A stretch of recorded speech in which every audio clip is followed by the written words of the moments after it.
Honey റോസിന്റെ വസ്ത്രധാരണം കുറച്ച് ഓവറാണെന്ന് തോന്നാത്ത ഒരു മലയാളിയെങ്കിലും കേരളത്തിലുണ്ട്. ചേട്ടാ, ഇപ്പം സുപ്രീം കോർട്ട് വരെ പറഞ്ഞിട്ടുണ്ട് സ്ത്രീയുടെ വസ്ത്രധാരണത്തെ കുറിച്ചൊന്നും പറഞ്ഞുകൂടാന്ന്.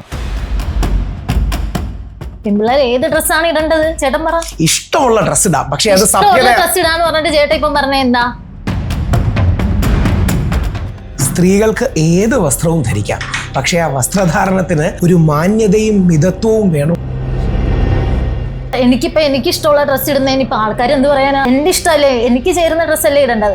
സാരിയും പൊട്ടുമൊക്കെ ചുറ്റിയാണ് ഹണി വരുന്നത്, പക്ഷെ ആ സാരി ഉടുക്കുന്ന രീതിയിൽ ശരീരഭാഗങ്ങളുടെ ബോഡി പാർട്ട് എടുത്ത് ഇപ്പൊ വേറെ മാറ്റി വെക്കാൻ പറ്റുമോ? അമ്പലത്തിൽ ബിക്കിനി ധരിച്ച് ഒരാൾ കയറുകയാണെങ്കിൽ അവിടുത്തെ ആൾക്കാർ തടയില്ല. അപ്പം എന്തുകൊണ്ട് അമ്പലത്തിൽ അങ്ങനെ കൂടാ? എന്തെങ്കിലും ന്യായം? ഇത്രയും ബോധമില്ലാത്തവരുണ്ട്. Correct, exactly. ആ ബോധം ഹണി റോസ് ഇനോഗ്രേഷൻ വേദിയിൽ കാണിക്കുന്നത് പറയുന്നു. അമ്പലം പോലെയാണോ ഇനോഗ്രേഷൻ? ബോച്ച എങ്ങനെ സംസാരിക്കണം നമ്മൾ തീരുമാനിക്കണം. ബോച്ച സ്ത്രീകളെ മാത്രമല്ല, ഒരു കടയിൽ ചെന്നിട്ട് പഴംപൊരിയ വരെ വെച്ച് ഡബിൾ മീനിങ്. ബോച്ചയ്ക്ക് ആവിഷ്കാര സ്വാതന്ത്ര്യമില്ല. ഫാത്തിമ മനസ്സിലാക്കേണ്ടത് രാഹുൽ ഈശ്വറിനെ തർക്കത്തിൽ തോപ്പിക്കാൻ വളരെ ബുദ്ധിമുട്ടായിരിക്കും. ഒരു പബ്ലിക് പ്ലാറ്റ്ഫോമിൽ വന്നിട്ട് ഡബിൾ മീനിങ് പറയുന്നതാണോ ഇത്ര വലിയ കാര്യം? പുള്ളി പറഞ്ഞേക്കുന്ന ഹണി റോസിനെ മാത്രമല്ല, ഇൻസ്റ്റാഗ്രാമിൽ ഒരു ഇൻഫ്ലുവൻസർ ഉണ്ട്, പുള്ളിക്കാരി ബോച്ചയുടെ എന്തോ ഒരു സ്വർണത്തിന്റെ കേസ് പറഞ്ഞു. പുള്ളിക്കാരിക്ക് ഒരു അബദ്ധം പറ്റിയതാണെന്ന് തോന്നുന്നു, അല്ലെങ്കിൽ ജ്വല്ലറി മാറിപ്പോയതാണെന്നാണ് ബോച്ച വന്നിട്ട് പറഞ്ഞത്. അതിന് ബോച്ച പറഞ്ഞത് ഡബിൾ മീനിങ്ങിലാണ്. പാടില്ല.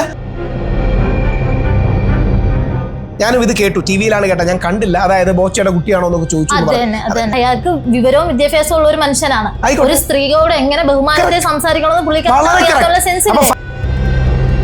ബോച്ചെ സ്വന്തം കാശ് വെച്ച് ഹണി റോസിനെ വിളിച്ചു, കാശ് മേടിച്ചു ഹണി റോസ് പോയി.